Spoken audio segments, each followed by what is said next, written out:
It's Von Patten. Hello, everybody. I am Hello. live again, and it's Christine Van Patten with me. Hello, Oh, everyone. and somebody just showed up in the back like a ghost and then disappeared. That's Who my was that? husband. That was my husband, Kyle. Hi, My Kyle. my better half. Don't say that. He's not better than you. I'll fight you. Oh, the He's like disembodied. ghost hand. Ghost hand. Well, usually, guys, I announced last week that I would be doing a Friday chat with people. I would be trying to do a social live stream Friday chat. And today's Tuesday. So you're like, Felicia, are you drunk? And I'm like, no, because I don't drink anymore, unfortunately. But I'm going to be at Motor City Comic Con this weekend. So I cannot do my Friday chat because I'm going to be at the convention. So if you're in Detroit or the Michigander area, please come by just even to say hi. Totally cool. Hi. We have some people from YouTube. Milliam, Albert, what's up? Captain Bill. Yeah. So anyway, so I wanted to make sure every week that I celebrate one of the designers I'm working with on my things.com/Felicia Day 3D project. Christine is such an incredible artist, and she and Kyle. So I want to hear all about your company, Moonlight Minis, how you got into 3D printing, and if you could show off some of your incredible work, that would be amazing. So Christine, Yeah. what's up in your world? So, I started actually sculpting in clay, which makes me sound like a dinosaur because no one does that anymore. No. Um, Isn't that like the way you start? Everyone starts with Play-Doh, and then why would right, you just yeah. move to clay? Yeah, I worked in clay and green stuff, and Reaper Miniatures gave me the opportunity to sculpt some miniatures for one of their massive Kickstarters, which was wildly generous. And the artists that they had on staff there, like, really took me under their wing, taught me everything that they knew about sculpting, and I produced a set of figures for them, and they were terrible. No. And they were like, okay, here's all the things that you have to know about sculpting for casting, which was, there's a lot of logistics that go into casting metal miniatures and plastic miniatures, which is what Reaper did. Um, but I learned that, and then everyone went digital. I mean, isn't that the thing? You just Yeah, learn one program and they're like, now I'm outdated. That's yeah, the life. If you're that's the young, life. just know you're going to go through 7 iterations of everything. Exactly. Yeah. So then everyone was like, well, we're going digital. And I was like, okay. Well, I had learned all of these great things about how to make models for production, for casting. Yeah. Um, but 3D printing comes with a whole new set of limitations and boundaries, right? And so I was trying to get a feel for what that was. And the rhetoric at the time was just like, have a heyday. You can do whatever you want. Like, if you Hmm. dream it, you can do it. It's 3D printable. And I was like, okay. And then I would make models and I would print them. And I'm like, why are they breaking? Why are they Yeah, that was one fragile? thing we discussed early on when we were working together to bring Codex and Vork to life. Codex had a hand, and I was like, that hand is big. And you were like, well, there's a reason for that. And Yes. the fact that I've learned quite a bit just from you about when you're printing something, you have to kind of make the proportions different to successfully have them sculpted and not break apart and actually print properly. So I think that's really interesting. Yeah. I ended up, I tried to do what I did at first, which was download other people's work and learn what they're doing Hmm. and then copy their success. But a lot of the work I was printing from other people had the same problems as what I was making. Yeah. So I knew I just had to be a pioneer in this new field, like the people who taught me were in their field. And it was just a lot of trial and error and developing new processes and test print, test print, test print, and figure it out. So it's It's a been lot of a lot iterations. of That's what work. I've learned. You got to just got to do it. And actually, that's kind of the key to everything. If somebody's like, I'm going to acting school in college, I'm like, great. Be prepared to do 4 more years on the job to learn actually how this works. Not Yeah. to denigrate, academic learning and any of that. Like any study is good study, Oh, yeah. but you can't expect to learn film craft or any creative art really without doing. So, whether you're doing it in a college or high school, but the more you do, the better because you experiment with yourself and whatever it is you're focusing on. And that's the only way you can get better, really. No, absolutely. You're 100% right. Yeah, so you now I also want to give a shout out. Okay, you said so you have your own company of 3D prints Yes. and So I do models. freelance work for, like I said, Reaper Miniatures, Dark Sword Miniatures, a bunch of other companies. But I have my own boutique line called Moonlight Minis, which just gives me the freedom to like do whatever I want and make the characters that I want to make, explore the stories that I want to explore without, the limitations of style matching or having to like fit within someone else's vision or world. No, you're an artist and you're getting your voice out there. And when you're an artist, it's fun to collaborate with people, but it's also fun to have pure you out there. It's Exactly, yeah. great. Now, wait a minute. But before we move on from Reaper Minis, I got to drag a couple boxes here because you and your husband, I was saying, oh, I got to learn how to paint these. And of course, I will show you guys the minis um, that Christine designed. And I did not paint these. This was Kara, who is also working with me on the Felicia Day 3D line. She does a lot of the graphic design. She's also helping design some of the future things like superstar amongst all the superstars I get to work with over there. But this was not painted by me. This was Kara. And I was like, I've got to paint, I've got to paint my miniatures. Like here they are, empty. They're just, come on, focus. They're so and the fact that you were able to you're able to get this kind of detail in, and this is, PLA. This is not the most sophisticated way. I mean, it's a reliable way, right? But you're going to get more detail in other forms of 3D printing, right? Like resin printing, correct? Those are not PLA. Those are resin. Oh, these are resin. Okay, this is a Yes. resin one you gave me. Okay, so Yeah. I have the PLA that I'm going to print up this week, but it's still like incredible detail. So this and the resin are stinky ones, right? I'm not gonna do that because it's stinky. Yeah, it's toxic to touch and certainly to ingest in any way. So you have to be very careful when working with it, and it's kind of messy. Yeah. But the detail level is incredible. I mean, look at that. Yeah. Yeah. So, I mean, and you can download models and send them off to people to print in resin if you want them, right? We don't do that. We Yeah. just do the models. And you do on Minis, you just do the models. Is that correct? I do both. So I print and I will ship you printed minis, and I have my own proprietary blend of resin to make sure that I have full control over the final product. So we do physical stuff and digital stuff. Oh, wow. Okay, great. So Hello. you're a full service shop. So you can check out their stuff at Moonlight Minis on thangs.com and other places. But we're going to talk first. Okay, before we move on, I need to so anyway, you guys believe it's Ron at Reaper Minis? Yeah, Ron, he's the art director there. I've worked with him for a number of years, and he's like the nicest person you've ever met. Yeah, so I had an Amazon cart full of stuff that I had done research online to get my mini paintings kit together, right? And I was going to take that Amazon list and go to like an indie game store to buy the things. And then you were like, hold up. And let me just show y'all something, okay? If I can drag it over.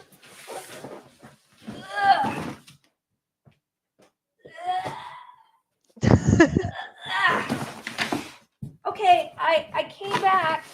Oh my God. I came back. I was like, they were like, oh, we're going to hook you up. And I expected, maybe some paint. No, I got not only all these paints and brushes, another thing of paints. Beautiful paints.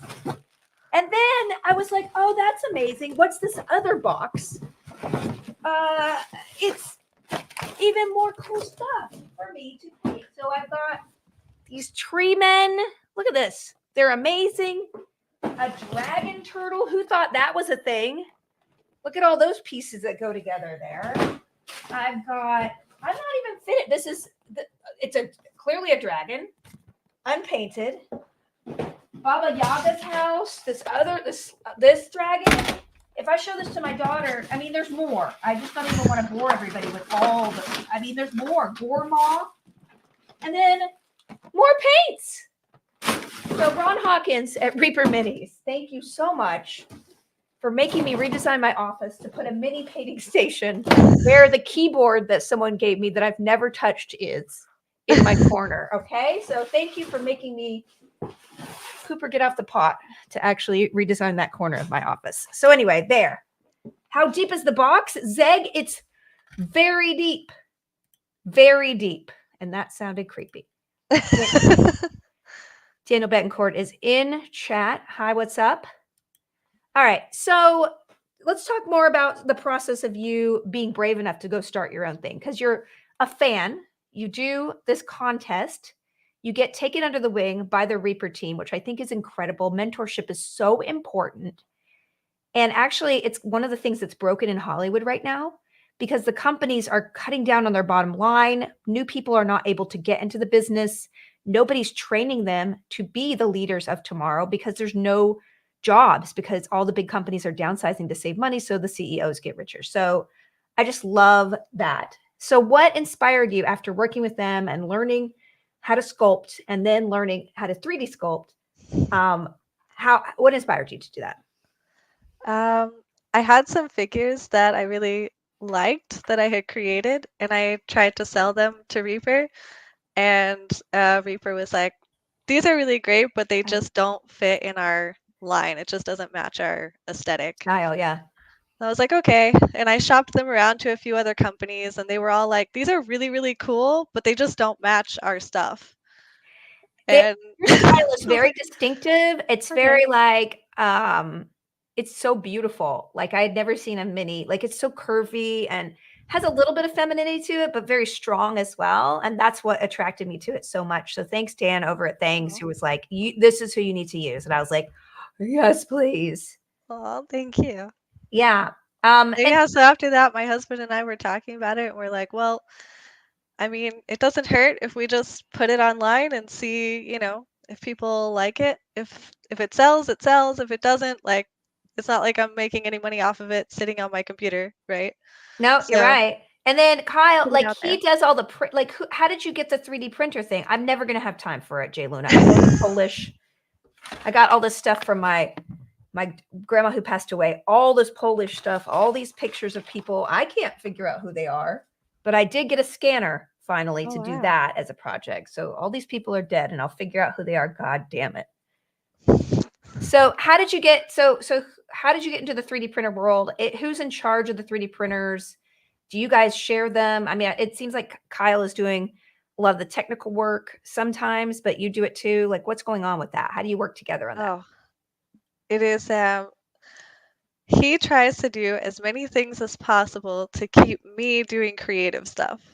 So, it's so sweet. So he handles all the like business side of it and the logistics and planning and that kind of stuff. He slices all my files. He tells me all the things I do wrong, and then I just get to create all day, and I get a dream job.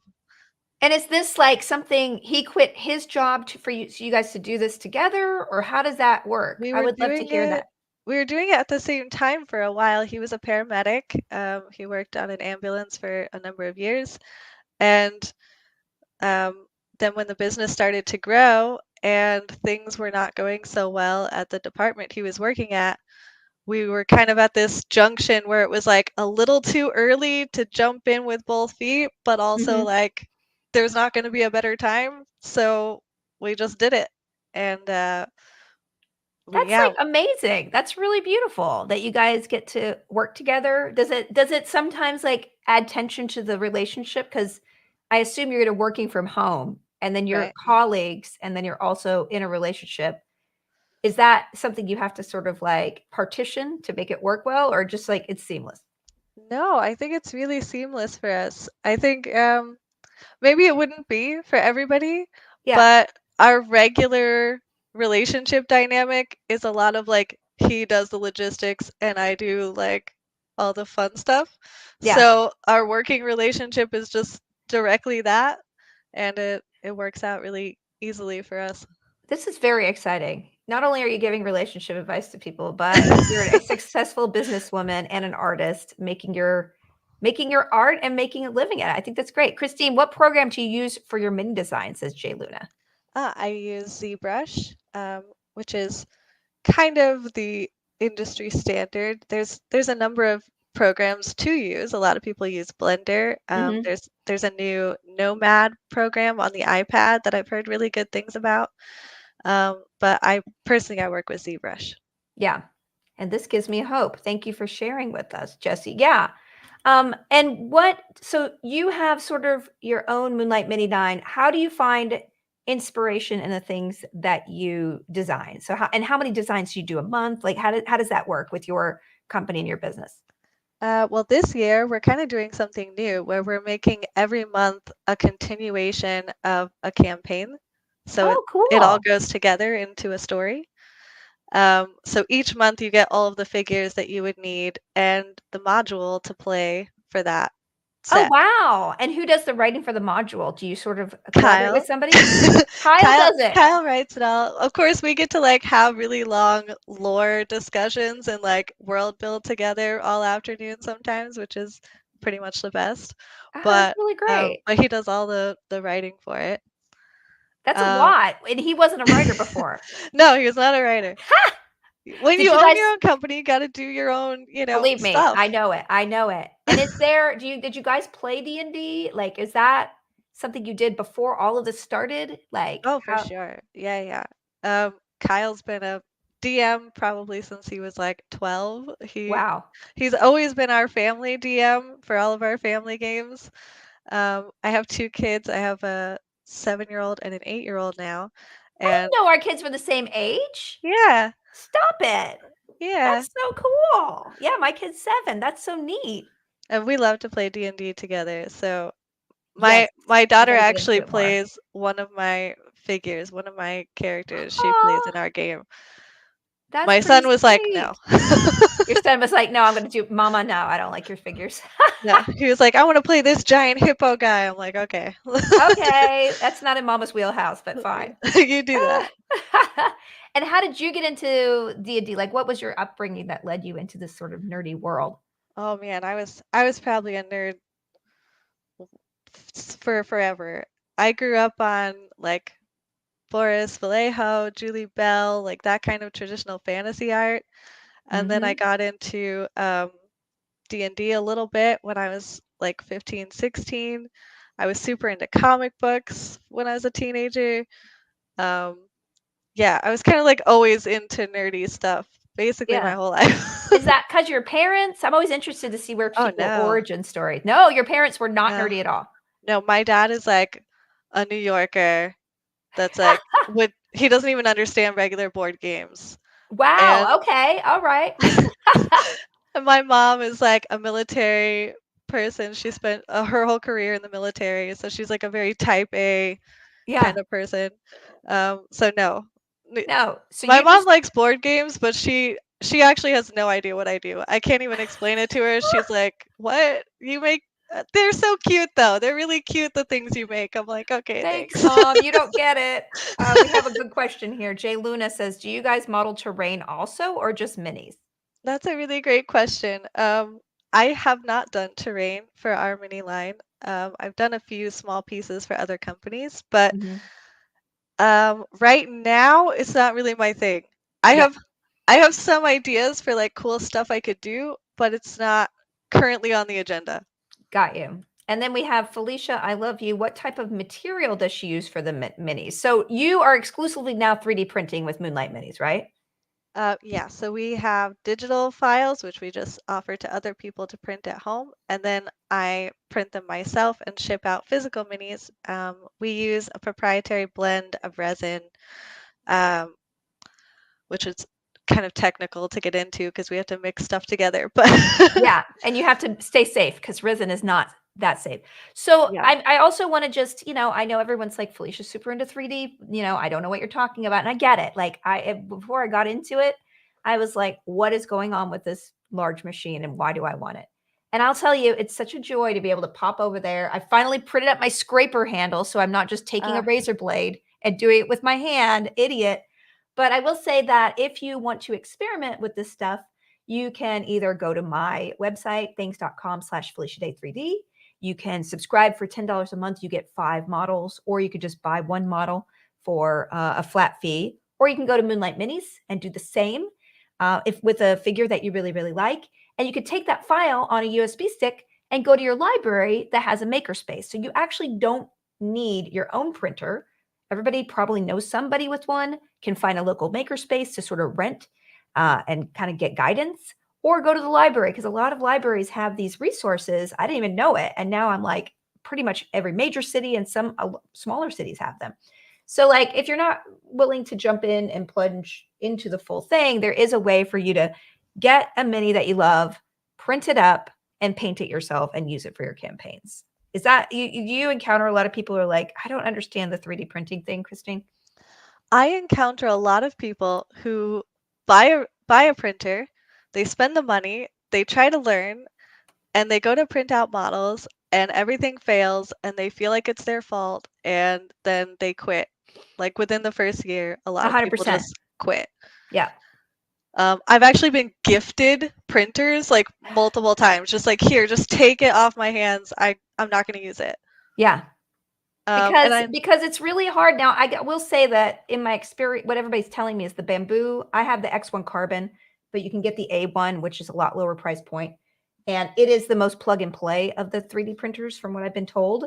So if you are a little bit intimidated about it, but I will tell you, no matter what, you're going to have to watch a couple hours on YouTube videos, and more importantly, you just have to make stuff and figure it out and be okay with it messing up, and embrace the fact that you might have to clean out the AMS, you might have to replace something. And that is you have to embrace the learning of it, because it is a technology that's not plug and play quite yet. When it's plug and play, everybody will have one. If you do it now, you'll be ahead of the curve. Well, it's a hobby, right? And Yeah. anytime you're getting into a new hobby, there's stuff you got to learn about the hobby. Yeah, exactly. Can you show off any of the minis that you have made that are your favorite, or do you want to show anything? Oh, okay. Let me see. Honey, do you want to grab me Libraries do have the 3D book printers. bus lunette? Just check some libraries. I'm not saying every library, but there's I actually several. have heard that. That's so exciting. Isn't that cool? Yeah, I think it's great. Many do, says Jay Luna. See, Jay Luna seems to be a 3D printing person.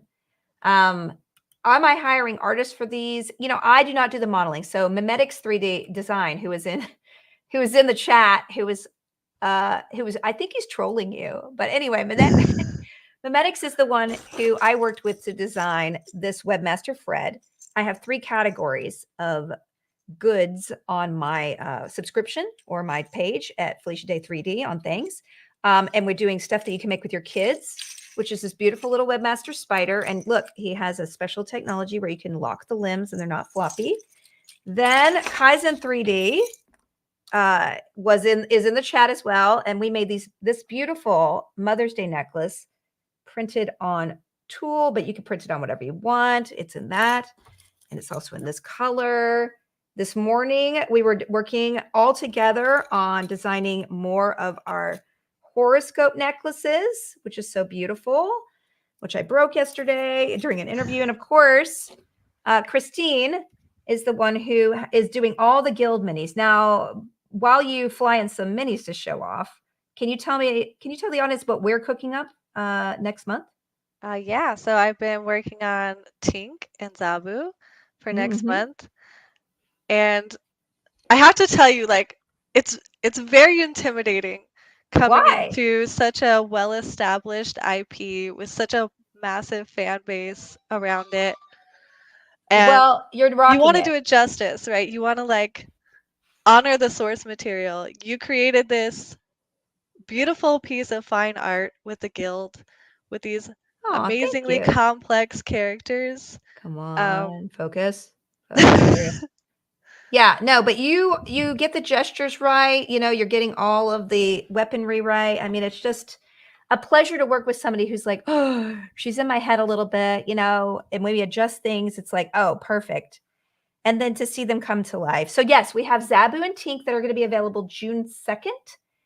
Oh, look at that. This is the one. Okay, so this is my mascot, Lunette. She's like a moth She's girl so cute. and a librarian. She's a keeper of this library of magical books, and she can kind of hop in and out of stories and change them. Wow, she's so pretty. So I sculpted this, and then the back has my logo on it. But I sculpted Yes. this as like a competition display piece, and I Mhm. painted her up for a painting competition, and I won for that, so that was like super cool. Amazing. Are you using the 3D printers to create a master, then making molds? Are you producing with the 3D printers? Jesse, I think it's you basically use a file, you put it in your 3D printer's software, it slices it up, and then you output it and you print it, right? Like it's always printed, correct? Am I not Yeah, right? so she's actually right. A lot of people who do cast minis will print the file and then make a mold of that print so that they can cast it multiple No. times. Okay. But I don't do that. I just print them direct for order. Yeah. Okay, great.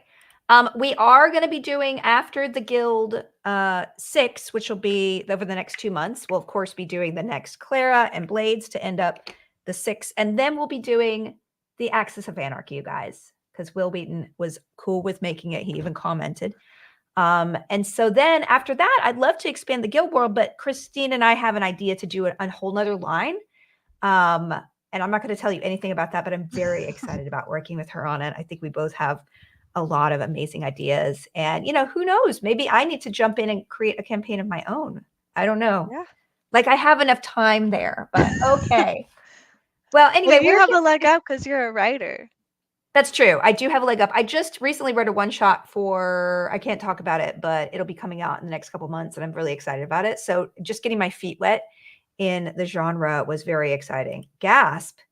Yeah. Anyway, okay, so I could literally talk to you hours, but I'm about to go stream some Fallout New Vegas, and then I'm going to be talking with you later on Twitch at 3:30, Christine. So where can people who now their journey is over with us right now, where can they find your stuff other than things.com/FeliciaDay3D, which is my Things account where you can subscribe and get the Vork and Codex. But where can they find more of your work, Christine? Moonlightminis.com. It has links to all of our stuff there. Fantastic. All right, you guys. Well, I am going to go jump over to my Twitch channel, and I might do a little Instagram with Christine either later, but I'm over time. But it was such a good conversation. I didn't want to end it. And there's thousands of people watching us, which is exciting. So love it. Everybody, moonlightminis.com, and look for our collaborations to go up on mythings.com account. Otherwise, I'll see you over on my Twitch. Bye. Bye.